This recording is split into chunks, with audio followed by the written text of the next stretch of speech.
Hello guys and welcome back to best car picks. നമ്മളിപ്പോൾ ഒട്ടുമിക്ക എല്ലാ സെഗ്മെൻറ്റിലുള്ള വാഹനങ്ങളുടെയും സെയിൽ കണ്ടു. ഇന്ന് നമ്മൾ നോക്കാൻ പോകുന്ന മിഡ് സൈസ് SUV അഥവാ 4.4 ടു 4.7 മീറ്റർ വരെ ലെങ്ത് വരുന്ന വാഹനങ്ങളുടെ കേസാണ്.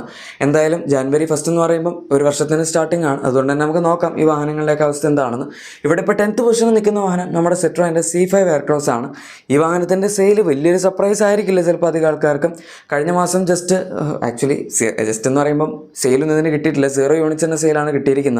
മന്ത് ഓൺ മന്തിൽ കമ്പയർ ചെയ്യാനാണെങ്കിൽ ഡിസംബർ 2024 ഒരു വണ്ടിയുടെ സെയിൽ തന്നെ കിട്ടിയായിരുന്നു. അതുകൊണ്ട് തന്നെ ഡിഫറൻസ് ഒരു വണ്ടിയുടെയും അതുപോലെ ഡീഗ്രോത്ത് പെർസെൻറ്റേജ് 100% ആണ്, കാരണം സെയിലൊന്നും വന്നിട്ടില്ല. ഇതിപ്പോൾ ലേറ്റസ്റ്റ് വേർഷനൊക്കെ നമുക്ക് ഇവിടെ Citroen തരുന്നുണ്ട്.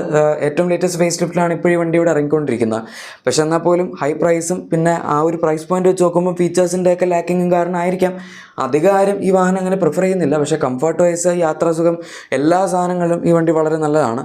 ഇനി അടുത്ത 9th പൊസിഷനിൽ നിൽക്കുന്ന വാഹനം നമ്മുടെ ഫോക്സ്വാഗൻ്റെ ടിഗ്വാൻ ആണ്. ഈ വണ്ടിക്ക് കഴിഞ്ഞ മാസം ജസ്റ്റ് ഒറ്റ വണ്ടിയുടെ സെയിൽ മാത്രമേ ലഭിച്ചിട്ടുള്ളൂ. അതെങ്ങനെയാണ് ഇത് അത്രയും കുറഞ്ഞ് എന്ന് നിങ്ങൾ ആലോചിക്കുന്നുണ്ടെങ്കിൽ മിക്കവാറും അവർ ഇത് ഇമ്പോർട്ട് ചെയ്യുന്നത് നിർത്തി കാണും. കാരണം ഈ വണ്ടിയുടെ ഒരു പുതിയ ജനറേഷൻ മോഡൽ ഇപ്പോൾ ഇവിടെ ഇന്ത്യയിൽ ഓൾമോസ്റ്റ് റെഡി ആയിട്ടിരിക്കുകയാണ്. അവർ ഈ വർഷം തന്നെ ഇറക്കും, മിക്കവാറും ഫസ്റ്റ് ഹാഫിൽ തന്നെ 2025 അവർ ഇറക്കും. അതുകൊണ്ട് അവർ ഈ വണ്ടിയുടെ മൊത്തത്തിലുള്ളൊരു പരിപാടി അങ്ങോട്ട് നിർത്തിയതാവാനാണ് സാധ്യത. കാരണം ഡിസംബറിൽ 195 വാഹനങ്ങളുടെ സെയിൽ നിന്ന് കിട്ടിയതാണ്. 194 വാഹനങ്ങളുടെ വ്യത്യാസവും 99.49% ഡീഗ്രോത്ത് റേറ്റും ഒക്കെ ഉണ്ട്. ബൈ ദ ബൈ, നമുക്ക് ഈ ലിസ്റ്റിൽ ഇപ്പോൾ 5 വാഹനങ്ങൾക്കാണ് ഡീഗ്രോത്ത് ഉള്ളത്. അതിൽ ഏറ്റവും കൂടുതൽ ഡീഗ്രോത്ത് പെർസെൻറ്റേജ് C5 എയർക്രോസിനായിരുന്നു. രണ്ടാമതായി ഏറ്റവും കൂടുതൽ ഡീഗ്രോത്ത് പെർസെൻറ്റേജ് ഉള്ള ടിഗ്വാനുമാണ്. അത് പിന്നെ ഈ 0യും 1ഉം ഒക്കെ സെയിൽ കിട്ടിക്കഴിഞ്ഞാൽ നിങ്ങൾക്ക് ഊഹിക്കാവുന്നതല്ലേ ഉള്ളൂ എങ്ങനെയായിരിക്കും അതിൻ്റെ ഡീഗ്രോത്ത് റേറ്റ് വരുന്നത് എന്നുള്ളത്. ഇനി 8th പൊസിഷനിൽ നിൽക്കുന്ന അടുത്ത വാഹനം നമ്മുടെ ഹ്യുണ്ടായി ടിസോൺ ആണ്. ഈ വണ്ടി പുതിയ ജനറേഷൻ ഇറക്കിയപ്പോൾ തൊട്ട് അത്യാവശ്യം നല്ല രീതിയിൽ സെയിൽ കിട്ടിപ്പോയിക്കൊണ്ടിരുന്നൊരു വണ്ടിയായിരുന്നു. ഇടയ്ക്കൊരു കാലത്ത് 200-300 ഈസി ആയിട്ട് സെയിൽ കിട്ടുമായിരുന്നു. പക്ഷെ എന്തായാലും ഇപ്പോൾ ഈ അടുത്ത കാലത്തായിട്ട് ഇത്തിരി സെയിൽ കുറഞ്ഞിട്ടുണ്ട്. കഴിഞ്ഞ മാസം 64 വാഹനങ്ങളുടെ സെയിലാണ് ഇതിന് ലഭിച്ചത്. പക്ഷേ നമ്മൾ ഡിസംബർ വെച്ച് കമ്പയർ ചെയ്യുമ്പോൾ 33 വാഹനങ്ങളുടെ സെയിൽസിന് ആ സമയത്ത് കിട്ടിയതായിരുന്നു. അതായത് 31 വാഹനങ്ങളുടെ വ്യത്യാസവും 93.94% ഗ്രോത്ത് റേറ്റും വന്നിട്ടുണ്ട്. എഗെയിൻ നമ്മൾ നേരത്തെ പറഞ്ഞ പോലെ 5 വാഹനങ്ങൾക്കാണ് ഡീഗ്രോത്ത് എങ്കിൽ ഒബ്വിയസ്ലി 5 വാഹനങ്ങൾക്കായിരിക്കും ഇവിടെ ഗ്രോത്ത് ഉണ്ടാകുന്നത്. അതിൽ തന്നെ ഏറ്റവും കൂടുതൽ മന്ത് ഓൺ മന്ത് ബേസിസിൽ ഗ്രോത്ത് പെർസെൻറ്റേജ് വന്നിരിക്കുന്ന ഒരു വാഹനം കൂടിയാണ് നമ്മുടെ ഹ്യുണ്ടായുടെ ടിസോൺ. ഈ വണ്ടി പ്രൈസ് പോയിന്റ് വെച്ച് നോക്കുമ്പോൾ നമുക്ക് ശരിക്കും ജസ്റ്റിഫൈ ചെയ്യാൻ പറ്റും. കാരണം ആവശ്യത്തിന് സൈസ് ഉണ്ട്, അത്യാവശ്യം സ്പേസ് ഉണ്ട്, പിന്നെ ഡീസൽ എഞ്ചിനാണ് വരുന്നത്, ഫീച്ചേഴ്സ് ഉണ്ട്, അങ്ങനെയൊക്കെ. ഇനി അടുത്ത വാഹനം 7th പൊസിഷനിൽ നിൽക്കുന്ന നമ്മുടെ ജീപ്പ് കോമ്പസ് ആണ്. എഗെയിൻ ഇനീഷ്യലി ഇറങ്ങിയ സമയത്ത് ഈ വണ്ടി വലിയൊരു ഹൈപ്പിലുണ്ടായിരുന്ന വാഹനമാണ്. ഏകദേശം 1000 to 2000 ഇടയിലൊക്കെ ഒരു ഈസി ആയിട്ട് ഈ വണ്ടി വിൽക്കുമായിരുന്നു ഒരു മാസം. 2017 മുതൽ 20 വരെ. 20ൽ ഇതിൻ്റെ ഒരു ഫേസ് ലിഫ്റ്റ് ഒക്കെ വന്നായിരുന്നു. പക്ഷേ അത് 21 ആയപ്പോഴേക്കും കംപ്ലീറ്റ് നിർത്തി. ആക്ച്വലി 21 ഫേസ് ലിഫ്റ്റ് വന്നു. അതിനുശേഷം പക്ഷേ ഫേസ് ലിഫ്റ്റ് വന്നെന്ന് പറഞ്ഞാലും സെയിൽസ് അങ്ങനെ ഒരുപാട് അങ്ങോട്ട് കൂടിയൊന്നുമില്ല. കാരണം സെഗ്മെൻറ്റിൽ നമുക്ക് വേറെ ഇഷ്ടംപോലെ വാഹനങ്ങൾ കിട്ടിത്തുടങ്ങി. XUV 700 സമയപ്പോൾ വന്നു. ആ റീസൺസ് ഒക്കെ കൊണ്ട് എന്തായാലും കഴിഞ്ഞ മാസം 173 വാഹനങ്ങളുടെ സെയിലാണ് ഇതിന് ലഭിച്ചത്. ഡിസംബറിൽ 175 വാഹനങ്ങളുടെ സെയിലായിരുന്നു കിട്ടിയത്. 2 വണ്ടികളുടെ വ്യത്യാസവും 1.14% ഡീഗ്രോത്ത് റേറ്റുമാണ് ഈ ഒരു വാഹനത്തിൽ വന്നിരിക്കുന്നത്. ഈ ലിസ്റ്റിൽ ഏറ്റവും കുറവ് ഡീഗ്രോത്ത് പെർസെൻറ്റേജ് ഉള്ള വണ്ടിയൊക്കെ ഇതാണ്. പക്ഷേ പറഞ്ഞിട്ട് കാര്യമില്ല, ഓവറോൾ സെയിൽ എടുക്കുന്ന സമയത്ത് ഇപ്പോഴും അത് കുറവാണ് എന്ന് പറയേണ്ടി വരും.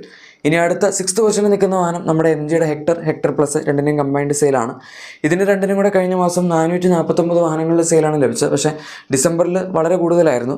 1373 വാഹനങ്ങളുടെ സെയിൽ കിട്ടിയതാണ്. അതായത് 924 വാഹനങ്ങളുടെ വ്യത്യാസവും 67.3% ഡീഗ്രോത്ത് റേറ്റുമാണ് വന്നിരിക്കുന്നത്. നമ്മുടെ ഈ ലിസ്റ്റിൽ മൂന്നാമതായി ഏറ്റവും കൂടുതൽ ഡീഗ്രോത്ത് പെർസെൻറ്റേജ് വന്നിരിക്കുന്ന വാഹനമാണ് MGയുടെ ഹെക്ടർ റേഞ്ചിലുള്ള 2 വണ്ടികളും. ഇത് പിന്നെ ഇപ്പോൾ അത്രയും പോപ്പുലർ ആയിട്ടുള്ളൊരു ചോയ്സ് അല്ല. ആൾക്കാർ കൂടുതലും സഫാരി, ഹാരിയർ, XUV 700 തുടങ്ങിയ വാഹനങ്ങളൊക്കെയാണ് ചൂസ് ചെയ്യാറുള്ളത്. ഇവരിത് പ്രോപ്പറായിട്ട് അപ്ഡേറ്റ് ഒക്കെ ചെയ്യാറുണ്ട്. ഇതിൻ്റെ ഒരു ഫേസ് ലിഫ്റ്റ് നമുക്ക് കഴിഞ്ഞ 1-2 വർഷം മുന്നേ കിട്ടിയതേ ഉള്ളൂ. അതുകൊണ്ട് ഇഷ്ടംപോലെ ഫീച്ചേഴ്സ് ഉണ്ട്, കംഫർട്ട് വൈസ് നല്ലതാണ്. ഏതായാലും ഇനിയിപ്പോൾ അടുത്ത 5th പൊസിഷനിൽ നിൽക്കുന്ന വാഹനം ഹ്യുണ്ടായുടെ അൽക്കസാർ ആണ്. ഈ വണ്ടിക്ക് ഇതുവരെ ഒരുപാട് സെയിൽ കിട്ടുന്നുണ്ടെന്ന് പറയാൻ പറ്റില്ലായിരുന്നു. പക്ഷേ അവർ ഫേസ് ലിഫ്റ്റ് കഴിഞ്ഞ വർഷം ഇറക്കിയായിരുന്നു. വേറൊരു കാര്യം എന്താണെന്ന് വെച്ചാൽ ഈ ഫേസ് ലിഫ്റ്റ് വന്നുകൊണ്ട് ഇതിൻ്റെ സെയിൽ അങ്ങനെ ഒരുപാട് കൂടിയിട്ടൊന്നും ഇല്ല എന്നുള്ളതാണ്. കഴിഞ്ഞ മാസം 1310 വാഹനങ്ങളുടെ സെയിലാണ് ഇതിന് ലഭിച്ചത്. ഡിസംബറിൽ 1342 വാഹനങ്ങളുടെ സെയിലായിരുന്നു കിട്ടിയത്. അതായത് 32 വാഹനങ്ങളുടെ വ്യത്യാസവും 2.38% ഡീഗ്രോത്ത് റേറ്റും വന്നിട്ടുണ്ട്. നമ്മുടെ ഈ ലിസ്റ്റിൽ രണ്ടാമതായി ഏറ്റവും കുറവ് ഡീഗ്രോത്ത് പെർസെൻറ്റേജ് വന്നിരിക്കുന്ന അൽക്കസാറിനാണ് എന്ന് പറയും. പക്ഷേ ഡീഗ്രോത്ത് റേറ്റ് ഉണ്ട്. അങ്ങനെ പറയുന്നതിലും നല്ല സെയിൽസ് ഓൾമോസ്റ്റ് കൺസിസ്റ്റൻ്റ് ആണെന്നായിരിക്കും. 1300 റേഞ്ചിൽ തന്നെയാണ് 2 മാസം വന്നിരിക്കുന്നത്. പക്ഷേ ഇതിന് ഈ വണ്ടി ഇനീഷ്യലി ഇറങ്ങിയ സമയത്ത് ഫേസ് ലിഫ്റ്റ് അല്ല, ഒറിജിനൽ വണ്ടി ഇറങ്ങിയ സമയത്ത് 2000-3000 വെച്ചൊക്കെ ഒരു മാസം ഈസി ആയിട്ട് സെയിൽ കിട്ടുമായിരുന്നു. ഇപ്പോഴാണ് പിന്നെ സെയിൽ കുറയാൻ തുടങ്ങിയത്. ഇനി 4th പൊസിഷനിൽ നിൽക്കുന്ന നമ്മുടെ അടുത്ത വാഹനം ടാറ്റ ഹാരിയർ ആണ്. ഈ വാഹനത്തിന് കഴിഞ്ഞ മാസം 1488 വാഹനങ്ങളുടെ സെയിലാണ് ലഭിച്ചത്. ഡിസംബറിൽ 1307 വാഹനങ്ങളുടെ സെയിൽ കിട്ടിയിട്ടുണ്ടായിരുന്നുള്ളൂ. അതായത് 181 വാഹനങ്ങളുടെ വ്യത്യാസം 13.85% ഗ്രോത്ത് റേറ്റും ഉണ്ട്. അങ്ങനെ ലിസ്റ്റിൽ നമുക്ക് ഭയങ്കര വലിയ ഗ്രോത്ത് റേറ്റ് എന്നൊന്നും പറയാൻ പറ്റില്ല. പക്ഷെ എന്നാലും ഡീസൻ്റ് ആയിട്ടുള്ള ഒരു സെയിൽ ഈ വാഹനത്തിന് ഇപ്പോൾ കിട്ടുന്നുണ്ട് എന്ന് പറയാം. ഇത് പണ്ടൊക്കെ 2021 മുതൽ ഇങ്ങോട്ടേക്ക് അത്യാവശ്യം നല്ല സെയിൽ ഉണ്ടായിരുന്നു ഈ വണ്ടിക്ക്. പക്ഷേ ഇപ്പോൾ ഫേസ് ലിഫ്റ്റ് ഇറക്കുകയും പിന്നെ ഈ വാഹനത്തിന് മൊത്തത്തിലുള്ള റിലയബിലിറ്റി ഒത്തിരി മോശമായതുകൊണ്ടൊക്കെ ആയിരിക്കാം സെയിൽ അങ്ങനെ ഒരുപാട് അങ്ങോട്ട് കൂടുന്നില്ല. 1500 റേഞ്ചിലൊക്കെയാണ് മാക്സിമം ഇതിന് സെയിൽ വരുന്നത്. അതുപോലെ തന്നെയാണ് ഇതിൻ്റെ സ്വന്തം സഹോദരനായി ഹാരിയർ കഴിഞ്ഞു വന്ന സഫാരി നമുക്കറിയാം ഹാരിയർ ബേസ്ഡ് ആയിട്ടുള്ളൊരു 7 സീറ്റർ വാഹനമാണ്. നമ്മുടെ അടുത്ത തേർഡ് പൊസിഷനിൽ നിൽക്കുന്ന വാഹനം സഫാരി തന്നെയാണ്. പണ്ടൊക്കെ എങ്ങനെയാണെന്ന് വെച്ചാൽ ഹാരിയറിന് എപ്പോഴും സഫാരിയൊക്കെ സെയിൽ കൂടുതലായിരിക്കും. ഹാരിയറിന് ഏകദേശം 2000-ന് സെയിൽ ഉണ്ടെങ്കിൽ സഫാരിക്ക് 1500 റേഞ്ചിലൊക്കെ ആയിരുന്നു സെയിൽ കിട്ടിക്കൊണ്ടിരുന്നത്. പക്ഷേ ഇപ്പോൾ കാര്യങ്ങളൊക്കെ മാറി. സഫാരിക്കാണ് മിക്ക മാസങ്ങളും ഹാരിയറിനൊക്കെ കൂടുതൽ സെയിൽ കിട്ടാറുള്ളത്. കഴിഞ്ഞ മാസം 1548 വാഹനങ്ങളുടെ സെയിൽ സഫാരിക്ക് കിട്ടിയതാണ്. ഡിസംബറിൽ 1385 വാഹനങ്ങളുടെ സെയിലായിരുന്നു കിട്ടിയത്. അതായത് 163 വാഹനങ്ങളുടെ വ്യത്യാസം, 11.77% ഗ്രോത്ത് റേറ്റ് ഉണ്ട്. ഹാരിയറിനൊക്കെ ഗ്രോത്ത് റേറ്റ് ഒരു ഇത്തിരി കുറവാണ്. പക്ഷെ എന്നാലും വലിയ കുഴപ്പമില്ലാത്ത ഗ്രോത്ത് റേറ്റ് രണ്ട് വാഹനങ്ങൾക്കും കിട്ടുന്നുണ്ടെന്ന് പറയാം. കമ്പൈൻ ചെയ്യുമ്പോൾ ഓൾമോസ്റ്റ് 3000 യൂണിറ്റ്സിനടുത്ത് സെയിൽ കിട്ടുന്നുണ്ട്. ഒരുപാട് മോശമാണ് എന്ന് പറയാൻ പറ്റില്ല. പക്ഷേ XUV700 ഒക്കെ വെച്ച് കമ്പയർ ചെയ്യുമ്പോൾ, അല്ലെങ്കിൽ മഹീന്ദ്രയുടെ ഈ സെഗ്മെൻറ്റിലുള്ള വാഹനങ്ങൾ വെച്ച് കമ്പയർ ചെയ്യുമ്പോഴാണ് ടാറ്റ ഒന്നും അല്ല എന്ന് നമുക്ക് തോന്നുന്നത് സെയിൽസിൻ്റെ കാര്യത്തിൽ. അതുകൊണ്ട് തന്നെ സെക്കൻഡ് പൊസിഷനിൽ നിൽക്കുന്ന XUV700 ആണ്. ഈ വാഹനത്തിന് കഴിഞ്ഞ മാസം 8399 വാഹനങ്ങളുടെ സെയിലാണ് ലഭിച്ചത്. നിങ്ങൾ ജസ്റ്റ് ഒന്ന് ആലോചിച്ച് നോക്കിയാൽ മതി എവിടെയാണ് ഈ വാഹനത്തിൻ്റെ പ്രൈസ് പോയിന്റ് തുടങ്ങുന്നതെന്നും അതുപോലെ തീരുന്നതെന്നും. ഓൺ റോഡൊക്കെ ഏകദേശം 30 ലക്ഷത്തിന് മുകളിൽ പോകും ഇതിൻ്റെ ടോപ്പ് എൻഡ് എടുക്കുകയാണെങ്കിൽ. മിഡിൽ വേരിയൻസ് ഈവൻ നമുക്ക് നല്ലൊരു വേരിയൻറ്റ് കിട്ടണമെങ്കിൽ വരെ 20 to 33 lakhs വരെയൊക്കെ ഈ വണ്ടിക്ക് ഈസി ആയിട്ട് വില വരും. പക്ഷെ എന്നിട്ടും 8400 വണ്ടികളുടെ അടുത്തൊക്കെ ഇത് വിൽക്കുക എന്ന് പറഞ്ഞാൽ വളരെ വലിയ കാര്യം തന്നെയാണ്. ഈ ഒരു അടുത്ത കാലത്ത് 2024 മുതലാണ് ഈ വാഹനത്തിൻ്റെ സെയിൽ 6000 to 8000 ഇടയിൽ ഇങ്ങനെ ഡിപ്പെൻഡ് ചെയ്യാൻ തുടങ്ങിയത്. ഈവൻ ഡിസംബറിലാണെങ്കിൽ പോലും 7337 വാഹനങ്ങളുടെ സെയിൽ ഇതിന് കിട്ടിയതാണ്. 1062 വാഹനങ്ങളുടെ വ്യത്യാസവും 14.47% ഗ്രോത്ത് റേറ്റുമാണ് ഈ വാഹനത്തിൽ വന്നിരിക്കുന്നത്. അതായത് നമ്മുടെ ഈ ലിസ്റ്റിൽ മൂന്നാമതായി ഏറ്റവും കൂടുതൽ ഗ്രോത്ത് പെർസെൻറ്റേജ് ഉള്ള വാഹനമാണ് XUV700.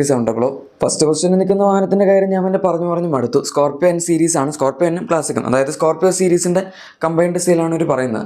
ഈ രണ്ട് വാഹനങ്ങൾക്കും കൂടെ കഴിഞ്ഞ മാസം 15442 വാഹനങ്ങളുടെ സെയിലാണ് കിട്ടിയത്. എഗെയിൻ സെയിം XUV700 കേസിൽ പറഞ്ഞ പോലെ തന്നെ ഓൾമോസ്റ്റ് സെയിം പ്രൈസിലാണ് രണ്ട് വാഹനങ്ങളും വരുന്നത്. ഇതിൻ്റെ സെയിൽ നമുക്ക് കണ്ടാൽ തന്നെ മനസ്സിലാവും മഹീന്ദ്ര എന്തോരം പ്രോഫിറ്റാണ് ഇത്രയും വണ്ടികൾ ഈ വിലയിൽ വിൽക്കുന്നത് കൊണ്ട് ഉണ്ടാക്കുന്നത് എന്നുള്ള കാര്യം. എന്തായാലും ഡിസംബർ മാസത്തിൽ 12195 വാഹനങ്ങളുടെ സെയിൽ ഉണ്ടായിരുന്നുള്ളൂ. അതും കുറവാണെന്നല്ല, അത് നല്ല സെയിൽ തന്നെയാണ്.